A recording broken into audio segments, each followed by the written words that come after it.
खण्डमण्डलाकारं व्याप्तं येन चराचरं तत्पदं दर्शितं येन तस्मै श्रीगुरवे नमः। भवतां प्रणाशिन्ये आनन्दघनमूर्तये ज्ञानभक्तिप्रदायिने नमस्तुभ्यं नमो नमः। नारायणं नमस्कृत्य नरं चैव नरोत्तमं देवीं सरस्वतीं व्यासं ततो जयमुदीरये। श्रीमद् भगवद गीता चतुर्थ अध्याय श्लोक संख्या 39। श्रद्धावान् लभते ज्ञानं तत्पर संयतेन्द्रियः ज्ञानं लब्ध्वा परां शान्तिम् अचिरेणाधिगच्छति।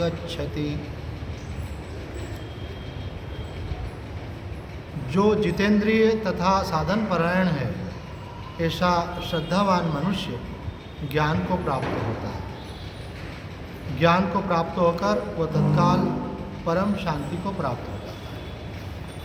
हमने इसके पहले जिस श्लोक का मनन किया था उसमें यह बात कही गई थी कि ज्ञान के समान पवित्र करने वाला अन्य कुछ नहीं है, अर्थात पवित्रता की जो परिसीमा है वो ज्ञान है। क्योंकि आप अगर गंगा स्नान करते हैं पवित्र हो जाएंगे, लेकिन फिर पाप करेंगे तो अपवित्र हो जाएंगे। आप अपने मन में शुभ संकल्प करते हैं कि आज के बाद में कोई पाप कर्म नहीं करूँगा, कोई किसी का दिल नहीं दुखाऊंगा, झूठ नहीं बोलूँगा, आदि आदि। लेकिन अगर आपका संकल्प शिथिल हो जाता है और आप फिर से कुछ गलत काम करते हैं तो फिर से आप अपवित्र हो जाते हैं। लेकिन ज्ञान की महिमा बताते हुए स्वामी जी ने बात समझाई कि ज्ञान एक ऐसी चीज़ है कि जिससे ये बोध हो जाता है कि वास्तव में एक परमात्मा की ही सत्ता है। हमको जो ये संसार के नाम रूप दिखाई दे रहे हैं ये वास्तविक नहीं है, ये प्रतीति मात्र है। सत्य में तो परमात्मा ही है। जैसे आकाश में नीलिमा दिखती है पर वास्तव में होती नहीं है। मरुभूमि में बालू रेती सूर्य के प्रकाश से चमकती है तो जल की प्रतीति होती है पर वास्तव में वहाँ जल होता नहीं है। उसी प्रकार से भगवान की माया के प्रभाव से हमको संसार में अनेक रूप रूपाएँ होकर के अनेक चीज़ें दिखती हैं और व्यवहार करते हैं, लेकिन वास्तव में एक परमात्मा के सिवा कुछ नहीं है। तो जिसको ये बात पहले समझ में आती है और उसके बाद फिर उसको जब अनुभव हो जाता है तो अनुभव होने से वो परम पवित्र अवस्था को प्राप्त हो जाता है। क्यों? क्योंकि उसकी दृष्टि में एक परमात्मा के सिवा कुछ नहीं है। तो अपवित्रता की कोई संभावना ही नहीं रहती। मैं तू यह वह का भेद मिट जाता है। वासुदेव सर्वमिति स आत्मा सुदुर्लभ। ऐसा बोले कोई दुर्लभ होता है जिसको ये होता है। और बोले वो प्राप्त कैसे होता है? तो ये हम पिछले सत्संग में देख रहे थे। तत्स्वयं योग संसिद्धि कालेन आत्मनि विन्दति। भगवान श्री कृष्ण कहते हैं कि जब आप निष्काम सेवा करते हैं, निष्काम उपासना करते हैं अथवा आप भगवान का ध्यान करते हैं, चाहे साकार अथवा निराकार, उसके परिणाम से क्या होता है? धीरे धीरे धीरे करके परिपक्वता को प्राप्त होता है। ठाकुर रामकृष्ण परमहंस कहते हैं कि किसी की साधना पक्व हो गई है कि नहीं हुई है, इसकी पहचान क्या? तो कहते हैं इसकी पहचान ये है, जैसे माता है चावल पकाती है तो देखती है चावल पका है कि नहीं पका है, तो बीच में निकाल के दबा के देखती है। अगर उसमें कड़ापन है तो बोले अभी चावल सिद्ध नहीं हुआ, है ना। बंगाली में ये लोग क्या बोलते हैं? पक गया नहीं बोलते, सिद्ध हो गया बोलते। तो बोले अभी चावल सिद्ध नहीं हुआ, अभी और पकने को। जब चावल पक जाता है अर्थात सिद्ध हो जाता है तो बिल्कुल नरम हो जाता है। तो ठाकुर रामकृष्ण परमहंस कहते हैं कि साधक सिद्ध हुआ तब जानना चाहिए जब उसके जीवन में विनम्रता आ जाए, कोमलता आ जाए, उसके अंदर अहंकार रहित होने के कारण उसके स्वभाव में किसी के प्रति द्वेष नहीं रह जाए, सब जगह प्रेम का भाव रहे। तो सब जब परमात्मा को देखेगा तो प्रेम का भाव रहेगा। तो यहाँ कह रहे हैं कि साधना करते करते करते एक अवस्था ऐसी आती है, काले नात्मनिविंदति, एक समय ऐसा आता है कि साधक अपने आप ही सिद्ध हो जाता है। आपको जानना नहीं है, आपको तो केवल लगे रहना है। हमारे महाराज जी बोलते हैं कब तक लगे रहना है, तो रामायण की चौपाई का प्रसंग देते हैं वो संदर्भ कि राम नाम रटते रहो और जब लग घट में प्राण, और कबहु तो दीन दयाल के भनक पड़ेगी कान। बोले आप अपना काम करते जाओ, कभी न कभी आपके ऊपर राधा रानी की कृपा होगी, ठाकुर जी की कृपा होगी और आपका जीवन बदल जाए। वैसे तो ये प्रोसेस है, धीरे धीरे रूपांतरण हो रहा है, लेकिन एक क्षण ऐसा आता है जब जीवत्व को खोकर परमात्मा में अपनी अहमता छूट जाती है उसकी और परमात्मा स्वरूप हो जाता है। इसलिए कहते हैं ब्रह्मविद ब्रह्मेव भवति, ब्रह्म का अनुभव करने वाला स्वयं ब्रह्म स्वरूप हो जाता है। अब यहाँ पे एक बात बतलाई गई कि कैसे होता है। अब यहाँ उसका उपाय बता रहे हैं कि इस ज्ञान की, इस परमात्मा की प्राप्ति के लिए साधना क्या थी, कर्म योग, भक्ति योग, ज्ञान योग, लेकिन उसमें कुछ विशेषताएं साधक में होती हैं, तब उन साधनाओं के द्वारा वो सिद्ध होता है। वो 3 विशेषताएं भगवान ने यहाँ पर बताई हैं। श्रद्धावान लभते ज्ञानम तत्पर संयतेन्द्रिय, ज्ञानम लब्ध्वा पराम शांतिम अचिरेणाधिगच्छति। श्लोक का अर्थ है जो जितेंद्रिय तथा साधन परायण है, ऐसा श्रद्धावान मनुष्य ज्ञान को प्राप्त होता है और ज्ञान को प्राप्त होकर वह तत्काल परम शांति को उपलब्ध होता है।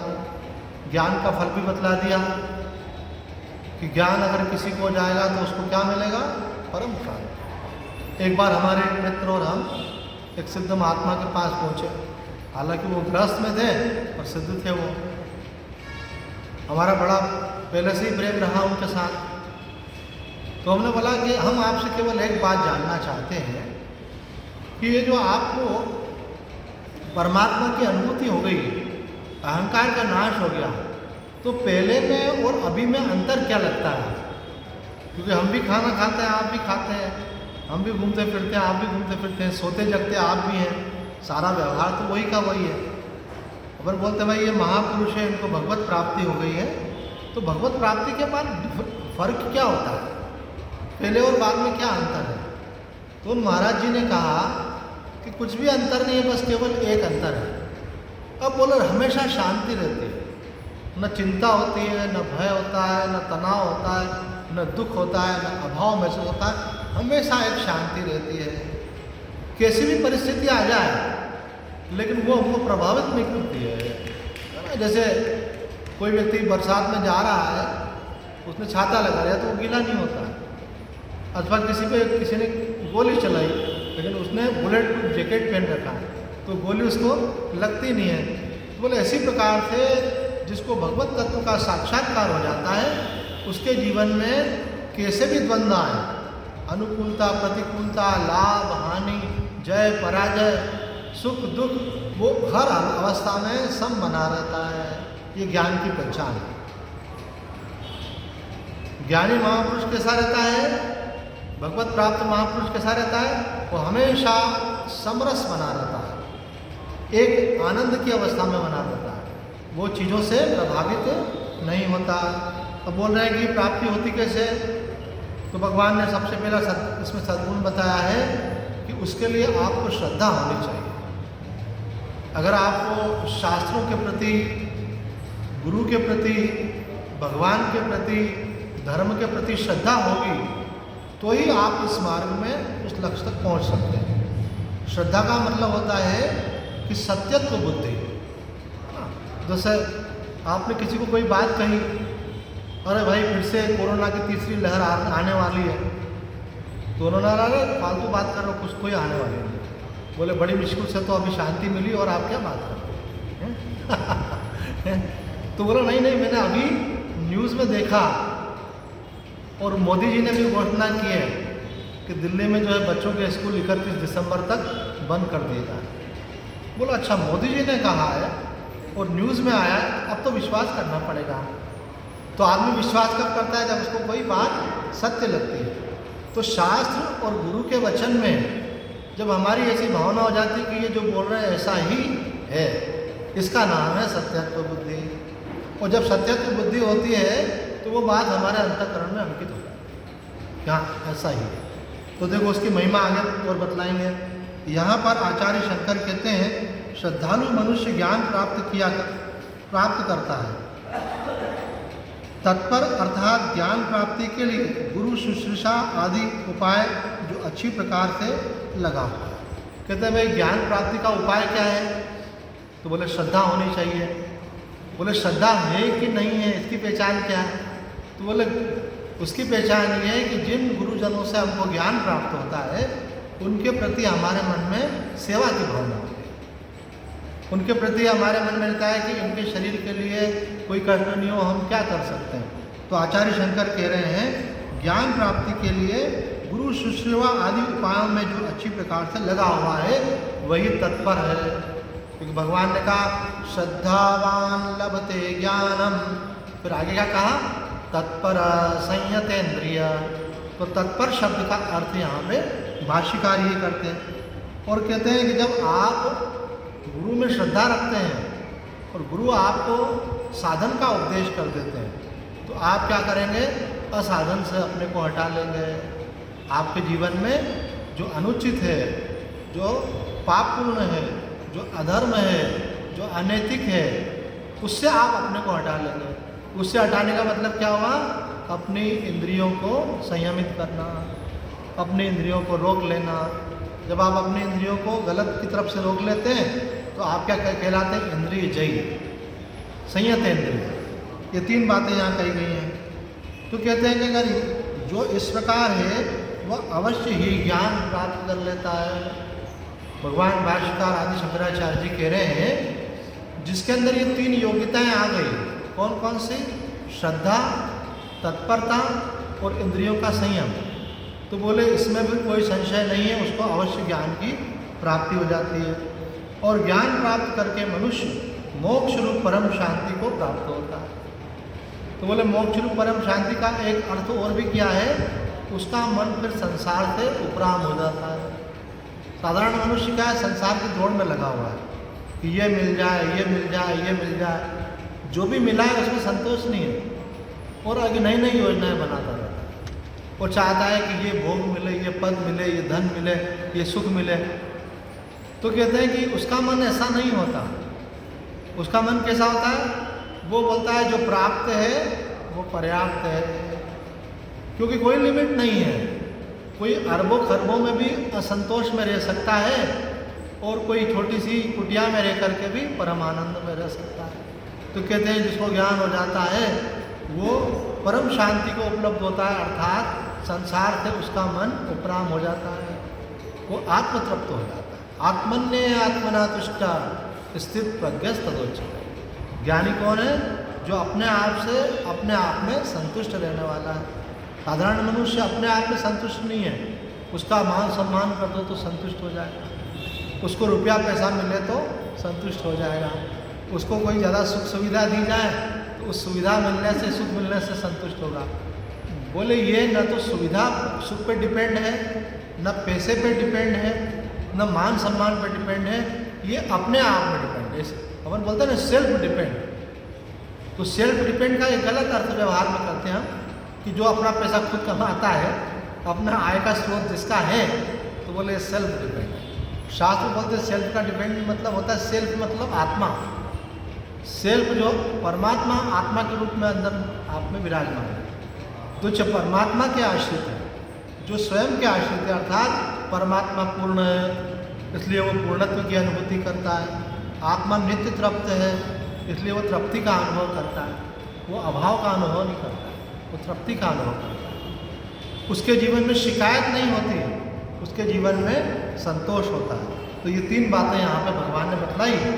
उड़िया बाबा जी इसका अर्थ करते हुए कहते हैं कि देखो, ऐसा नहीं है कि श्रद्धा की अपेक्षा केवल भक्ति मार्ग में ही हो। ज्ञान की प्राप्ति के लिए भी गुरु एवं शास्त्र के वचनों में श्रद्धा करनी ही पड़ेगी। एक कोई ऐसे थे वक्ता, ऐसा बोलते थे कि भक्ति मार्ग मतलब मानने का मार्ग और ज्ञान मार्ग मतलब जानने का मार्ग। भक्ति में मानना पड़ता है और ज्ञान में जानना पड़ता है। मानना पड़ता है का मतलब क्या कि मैं भगवान का हूँ, भगवान मेरे, ये मान लिया आपने। और ज्ञान में क्या जानना पड़ता है कि मैं कौन हूँ, इसका पता लगा और आपने जान लिया। तो उन्होंने एक बार मुझे बोला कि आज शुक्ल पक्ष की द्वितीया है, चलो अपन छत पर चलते हैं। मैंने कहा चलिए। महात्मा थे वो, तो वो छत पे ले गए और बोले आकाश में देखो। मैंने आकाश में देखा तो द्वितीया का चंद्रमा आप समझते कैसा होता है? बोले ये द्वितीया का चंद्रमा है, प्रणाम करो। शिवजी जो है द्वितीया के चंद्रमा को धारण करते हैं। तो मैंने उनसे पूछ लिया, क्योंकि वो हमेशा बोलते थे कि हम ज्ञान मार्ग वाले हैं और ज्ञान मार्ग में मानना नहीं है, जानना है। तो मैंने कहा महाराज जी, ये द्वितीया का चंद्रमा शिवजी धारण करते हैं, ऐसा हमको मानना है कि जानना है?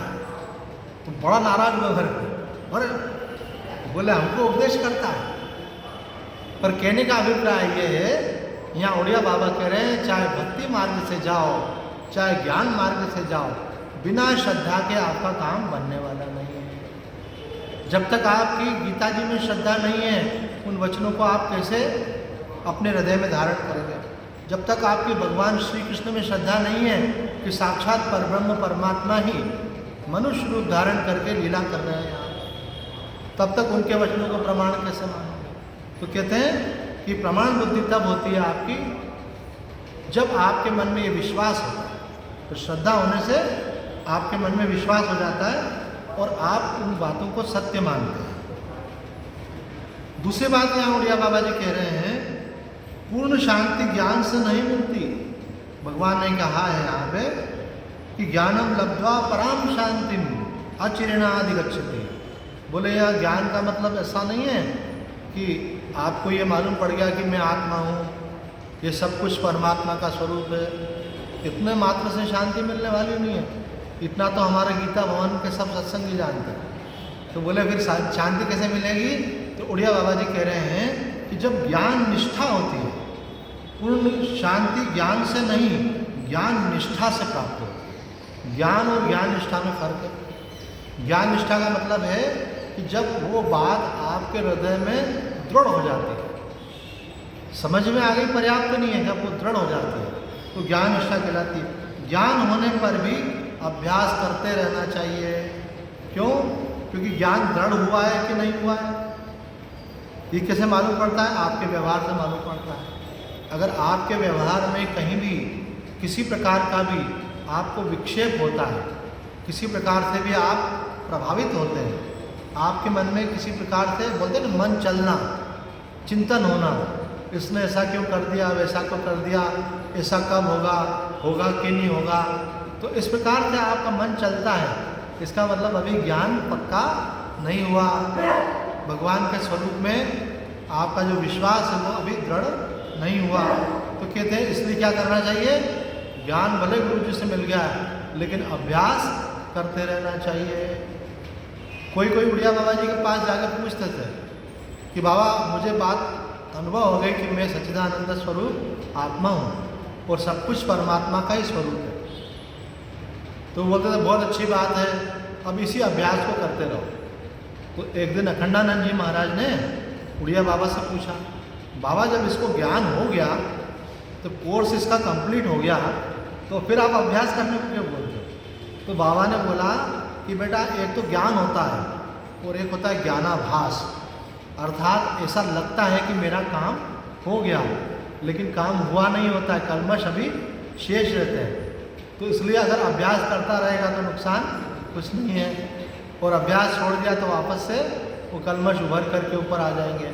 इसलिए साधक को पूरी शंकराचार्य जी महाराज कहते हैं कि अगर आप साधना करते हो और आपको स्थिति प्राप्त हो रही है अथवा आपको लगता है कि मेरा काम बन गया, तो भी आप अपने को सिद्ध मत मानो।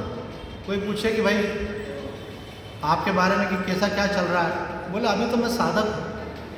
बोले साधक मानने से विनम्रता रहती है, और अगर आपका काम नहीं बना है और आपने बोला कि मैं तो ब्रह्मज्ञानी हूँ, तो ज्ञान हुआ नहीं और ज्ञानाभिमान और गले पड़ गया। इसलिए साधक मानने से कोई सिद्ध नीचे नहीं आता, लेकिन अगर साधक अपने को साधक मानेगा तो वो धीरे धीरे सिद्ध हो जाएगा। तो साधक का हित है और ज्ञानी का कोई अहित नहीं है, इसलिए हमेशा विनम्र भाव बनाए रखना चाहिए। बोले मैं तो कुछ भी नहीं हूँ, जो ठाकुर जी करवा लेते हैं करता हूँ, अभिमान का लेश मात्र वहाँ पर नहीं है। दूसरी बात यहाँ कह रहे हैं उड़िया बाबा जी, ज्ञान होने पर भी सत्व गुण की वृद्धि के लिए अभ्यास करते रहना चाहिए, अर्थात आपके प्रत्येक कर्म में इस बात का अनुसंधान करना चाहिए कि कर्म सात्विक है कि नहीं। अर्थात आप भोजन कर रहे हैं तो सात्विक भोजन करना चाहिए, संग कर रहे हैं तो सात्विक संग करना चाहिए। सारी चीज़ों का विचार इसको लेकर किया गया है गीता जी के एक अध्याय में, गुणत्रय विभाग। तो जो सत्व गुण है उसका संपादन करना चाहिए, और रजोगुण और तमोगुण को धीरे धीरे अपने जीवन से कम करते जाना चाहिए। क्यों करना चाहिए? तो यहाँ उड़िया बाबा जी कहते हैं कि रजोगुण और तमोगुण प्रधान जो है वो वास्तव में विवेक विचार कर ही नहीं सकता, तो ज्ञान कैसे हो जाएगा। कई बार क्या होता है कि आदमी अपनी बुद्धि में कई प्रकार की धारणाएं बना लेता है, ऐसा कुछ सुनता है और मान लेता है कि मेरी यही स्थिति है। तो यहाँ बोल रहे हैं कि वैसी स्थिति हुई है कि नहीं, इसकी एक सबसे मोटी पहचान बाबा बतला रहे हैं। वो क्या? अगर किसी के जीवन में आपको ज़्यादा रजोगुण दिखे, रजोगुण का मतलब होता है एक्साइटमेंट, उत्तेजना, व्यवहार में चंचलता, खान पान उनका कैसा होगा, वो खूब मसालेदार भोजन करेंगे, गरिष्ठ भोजन करेंगे, और हमेशा आगे आगे की बातें करेंगे, ऐसा होना चाहिए वैसा होना चाहिए, समाज में राष्ट्र में। रजोगुण है। सत्वगुण वाला व्यक्ति क्या रहेगा? शांत स्वभाव का रहेगा। तमोगुणी कैसा रहेगा? उसकी तो किसी कर्म में प्रवृत्ति नहीं होती है, निद्रा, आलस्य, प्रमाद, ये तमोगुण के लक्षण है। तो कह रहे हैं कि आप धीरे धीरे सत्वगुण को बढ़ाते जाओ। ऐसा नहीं अब तो मुझे ब्रह्म ज्ञान हो गया, अब क्या आप तो चादर तान के सो, ऐसा नहीं होना चाहिए। बोले अब तो परमात्मा की अनुभूति हो गई, मजे से दाल बाफले सूतो। अरे भाई हुआ कि नहीं हुआ कैसे? एक महात्मा हमको मिले तो वो बोलते थे ऐसा, अब ब्रह्म ज्ञान हो गया, अगला जन्म तो होना नहीं है, इसलिए जो माल सूतना है वो सूत लो। मैंने बोला माल सूतने की इच्छा इस बात को प्रकट करती है कि अभी इच्छा बाकी है, मतलब काम नहीं है। अरे भाई ज्ञानी तो आप तो काम होता है, ये हो जाए वो हो जाए ऐसा उसके मन में नहीं होता। आगे तीसरी बात उड़िया बाबा जी कहते हैं, जिन्हें विचार द्वारा दृढ़ अप्रोच नहीं होता उन्हें अभ्यास करते रहने पर दृढ़ता आती है। कहते हैं कि भाई आपने शास्त्र का अध्ययन गुरुमुख से किया और आपका विवेक विचार हुआ कि वास्तव में ब्रह्म सत्य है, जगत मिथ्या है, एक परमात्मा की सत्ता है और ये सब उनका लीला विलास है, अर्थात माया का खेल है। अब आपको ये बात अगर समझ में आ गई तो आपका जीवन धन्य हो जाएगा। पर कई लोगों को सुनते भी हैं, समझते भी हैं, पर बोलते हैं अभी भी हमारा मोह माया छूटता नहीं, अभी भी हमारे को जीवन में जो परिस्थितियाँ हैं उसका सुख दुख प्रभावित करता है। तो कहते हैं भाई आपका श्रवण से काम नहीं बना तो आपको फिर मनन करना पड़ता है। एकांत में बैठ कर के सोचना चाहिए कि जब संसार में मेरा कोई है ही नहीं तो मैं उनके मोह में क्यों पड़ा हुआ हूँ। न जाने कितने शरीर बदले, हर शरीर में किसी किसी को मेरा माना, सब छूट गए पीछे। अब इस शरीर में भी कुछ लोगों को मेरा मान के बैठे हैं, उनके मोह में पड़े हुए हैं और उनके कारण सुखी दुखी हो रहे हैं। तो बोले ये भी हमारा नहीं है।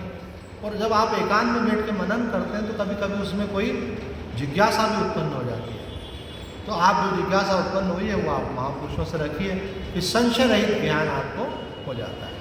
संशय रहित ज्ञान हो गया तो यहाँ बाबा कह रहे हैं कि उस संशय रहित ज्ञान होने पर उस ज्ञान में टिकना, टिकना कैसा है कि आप 24 घंटे में से कम 1.5 घंटा ऐसा निकालो सुबह के समय कि जब सब कामों को छोड़ दो और शांत होकर के, जब संसार सब झूठा है और परमात्मा ही सत्य है, उस सत्य स्वरूप परमात्मा में अपना मन टिका दो। ब्रह्म सत्य है, जगत मिथ्या है, तो मिथ्या जगत से अपनी वृत्ति हटा के एक ब्रह्म में स्थिर कर दो। मैं शरीर नहीं हूँ, मैं आत्मा हूँ, तो शरीर से अपनी चेतना को हटा करके आत्मा में स्थिर कर दो। ऐसा अभ्यास आप करेंगे तो आपकी उसमें स्थिति होगी, और ऐसी जानकारी होने से दृढ़ स्थिति नहीं होती है। इसलिए सुबह और शाम 2 बार, बाबा कहते हैं 2 बार साधक को 1 घंटा 35 मिनट सुबह, 1 घंटा 35 मिनट शाम को ब्रह्मा अभ्यास करना चाहिए, जो ज्ञान मार्ग का है। और अगर भक्ति मार्ग का है तो उसको भगवान की भक्ति करना चाहिए। और भक्ति भी क्रियात्मक भक्ति तो आपने की, अब भगवान के प्रेम में आप लीन होकर के बैठे, आपका मन इधर उधर नहीं जाए। स्वामी जी बतलाते हैं कि भाई कई प्रकार की साधनाएं होती हैं, उन साधना में सबसे सर्वश्रेष्ठ साधना कौन सी है? तो बोले भक्ति में सर्वश्रेष्ठ साधना है practice of feeling of presence of God, कि आप ऐसा महसूस करें कि सर्वत्र एक परमात्मा ही परमात्मा है। जब आप सर्वत्र एक परमात्मा का अनुभव करेंगे और उसी परमात्मा में मैं स्थित हूँ, अपने आप को लीन कर दें और उस भाव में स्थित रहें कि एक परमात्मा के सिवा कुछ नहीं। अब वहाँ न तो आप जप कर रहे हैं, न तो कोई पाठ कर रहे हैं, न किसी रूप को देख रहे हैं, न कोई पूजा कर रहे हैं, बस आप उसमें लीन हैं। लेकिन ये स्थिति भी आते आते आती है।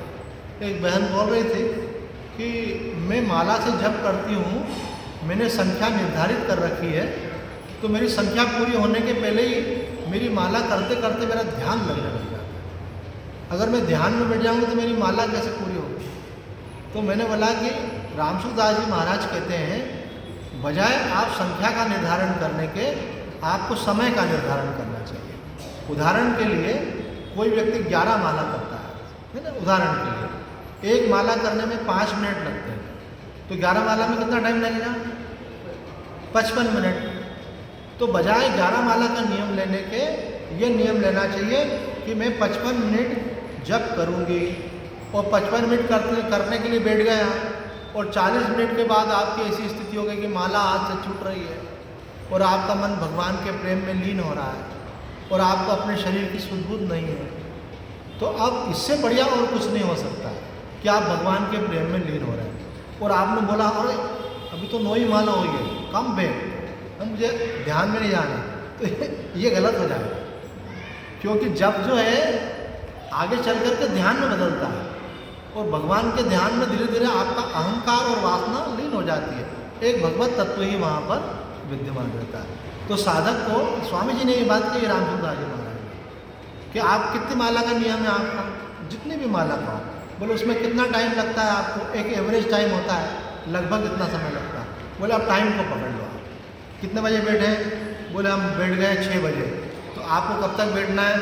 बोले आपको 7:35 तक बैठना है ना। फॉर एग्जाम्पल कोई 1 घंटा 35 मिनट बैठना, तो बोले बस घड़ी रखिए और आपका मन लीन हो रहा तो होने दो, घड़ी की तरफ देखने का काम ही नहीं है। पर अगर मन पहले बाहर आ गया और मन चंचल हो रहा तो बोले अभी 7:35 नहीं हुए हैं, अभी लगे रहो। जो लगा रहेगा वो मंजिल तक अवश्य पहुँचेगा। जिन्हें विचार से दृढ़ ज्ञान नहीं होता तो कहते हैं उनको अभ्यास करना जरूरी होता है। तो आज इतना ही कहकर अपनी वाणी को विराम देते हैं। अभी तो समय है, 10-15 मिनट और कर सकते हैं, है ना। आइए इसके आगे स्वामी जी ने बहुत सुंदर इसकी व्याख्या की है। स्वामी जी के वचनों को भी ले लेते हैं। स्वामी जी कहते हैं श्रद्धावान पुरुष को ज्ञान प्राप्त होने की बात यहाँ पे आई है। अपने में श्रद्धा कम होने पर भी भूल से अपने में अधिक श्रद्धा वाला मान सकता है कोई अपने को। भगवान ने इसलिए श्रद्धा की पहचान के लिए 2 विशेषण दिए हैं, एक संयतेंद्रिय और दूसरा तत्पर। बहुत बढ़िया बात कही है। कई लोग कहते हैं कि देखो हमारी तो भगवान में बहुत श्रद्धा है, हम तो बहुत आस्तिक हैं, भगवान को बहुत मानते हैं। तो स्वामी जी कहते हैं आप में श्रद्धा है कि नहीं है, इसकी 2 पहचान है। क्या पहचान है? कि अगर आपकी भगवान में श्रद्धा है, आप भगवान श्री कृष्ण में श्रद्धा करते हैं, तो भगवान के वचनों को मानेंगे आप। अगर कोई पिताजी के प्रति सम्मान का भाव रखता है तो क्या करेगा, पिताजी की बात को मानेगा। तो कह रहे हैं कि भगवान ने जो आदेश निर्देश दिए हैं उसका आप पालन करते हो कि नहीं, आप उसके प्रति तत्पर हो कि नहीं। भगवान कहते हैं ब्रह्म मुहूर्त में उठना चाहिए, हम सोते हैं रात को 1 बजे और सुबह उठते हैं 9 बजे हैं। अब बताओ फिर आपकी भगवान में श्रद्धा कहाँ होती। भगवान में श्रद्धा होती तो आप समय से सोते, समय से उठते। भगवान ने किताब में क्या कहा है, युक्ताहार विहारस्य युक्त चेष्टस्य कर्मसु युक्त स्वप्नावबोधस्य योगो भवति दुःखः। बोले आप योगी बनना चाहते हो तो 3 बातों का पालन करो। क्या? तो बोले एक तो आहार युक्त करो, मतलब आपका टाइम टेबल होना चाहिए। दोपहर का भोजन अगर आप 11-12 बजे करते हैं तो उसी समय करें, शाम को 6-7 बजे करते हैं तो उसी समय करें, समय से। और कैसा भोजन करें? सात्विक भोजन करें। और कितना भोजन करें? बोले अल्प मात्रा में करें, ठूस करके नहीं खाना, हल्का भोजन करना। तो भोजन कैसा होना चाहिए? सात्विक, अल्प और समय पर। तब तो आप भगवान की बात मान रहे हैं। आप समय पे सो जाते हैं, सोने का सही समय क्या है? 9 से 10 के बीच में। उठने का सही समय क्या है? सुबह 3 से 4 के बीच में। तो इसका मतलब आप भगवान में श्रद्धा रखते हैं। तो यहाँ पे स्वामी जी कह रहे हैं कि श्रद्धा का टेस्ट है ना। जैसे हम लोग ब्लड टेस्ट कराते हैं तो मालूम पड़ता है कि शुगर बढ़ा हुआ है कि नॉर्मल है और जैसे डॉक्टर ऐसे कपड़ा लपेटता और वो लगाता है मशीन अपनी और चेक करता है बीपी बराबर है कि कम ज़्यादा है तो आपका भी टेस्ट करना है, कौन सा वाला? श्रद्धा का। तो उसकी पहचान क्या है कि आप भगवान की बताई हुई साधना करते हैं कि नहीं करते हैं। अगर करते हैं तो इसका मतलब है कि आप श्रद्धावान हैं। कोई बोले गुरु जी के प्रति मेरी बहुत श्रद्धा है, तो गुरु जी बोलते हैं बेटा इधर उधर का सब जगह का नहीं खाना चाहिए, सात्विक भोजन करना चाहिए। बोले गुरु जी वो क्या है, आप मेरा मन नहीं मानता है, कचौड़ी समोसे खाए बिना हैं। तो बोले बेटा फिर भगवान की प्राप्ति कैसे करोगे? तो अपने मन को तो रोकना पड़ेगा तुम्हें। बोले गुरु जी क्या कभी कभी चलेगा क्या? हाँ, बोले ठीक है, शुरू में थोड़ा सा सप्ताह में 1 आध दिन ले लो, पर धीरे धीरे उसको छोड़ने का प्रयत्न करो। अब गुरु जी के बाद तो अपन ने छोड़ दी और अपने मन माना अपन जीवन जी रहे। इसका मतलब है कि गुरु जी के भक्तों में हमारी श्रद्धा नहीं है। बोलो नहीं, श्रद्धा है, मैं बराबर उनके पास जाता हूँ, उनको हार पहनाता हूँ और उनके सामने कुछ भेंट पूजा रखता हूँ और मेरा उनके प्रति बड़ा सम्मान का भाव है। घर में फ़ोटो भी लगा रखा है और मैं रोज़ पूजा भी करता हूँ। बोले ये मापदंड नहीं है। आज्ञा साहेब सम नहीं सेवा। उनको हार पहनाना, उनको बढ़िया भेंट पूजा करना, उनकी पूजा करना, ये श्रद्धा का द्योतक नहीं है। श्रद्धा की पहचान किस बात से कि आप उनके बताए हुई शिक्षाओं का पालन करते हैं अथवा नहीं। दूसरी बात क्या कही है? ये विधि मुख से होगा, एक निषेध मुख से।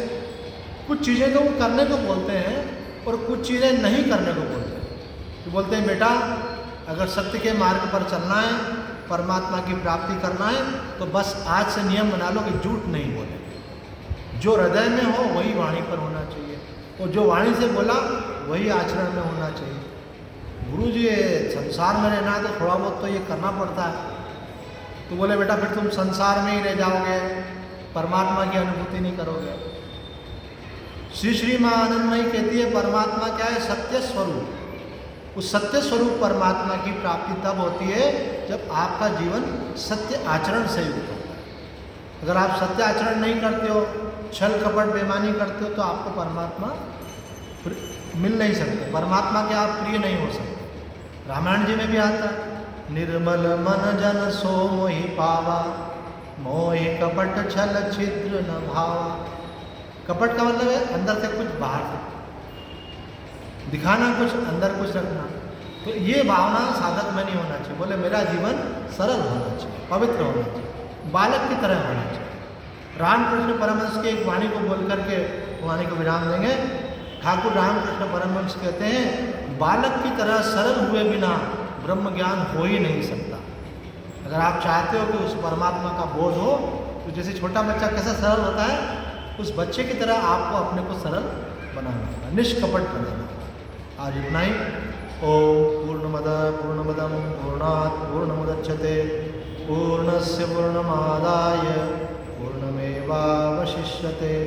ओम शांति शांति शांति। हरि ओम तत्सत। आइए प्रेम से भगवान का नाम लें। जय जय अम्बे जय जगदम्बे, जय जय अम्बे जय जगदम्बे, जय जय अम्बे जय जगदम्बे, जय शिव शंकर बम बम हर हर, जय शिव शंकर बम बम हर हर, जय शिव शंकर बम बम हर हर, जय जय राधे जय श्री कृष्ण, जय जय राधे जय श्री कृष्ण, जय जय राधे जय श्री कृष्ण, जय जय राधे जय श्री कृष्ण, जय सिया राम जय जय हनुमान, जय सिया राम जय जय हनुमान, श्री राम जय जय राम, श्री राम जय जय राम, सच्चिदानंद भगवान की, धर्म की अधर्म का, प्राणियों में विश्व का, गौ माता की, सनातन धर्म की, हर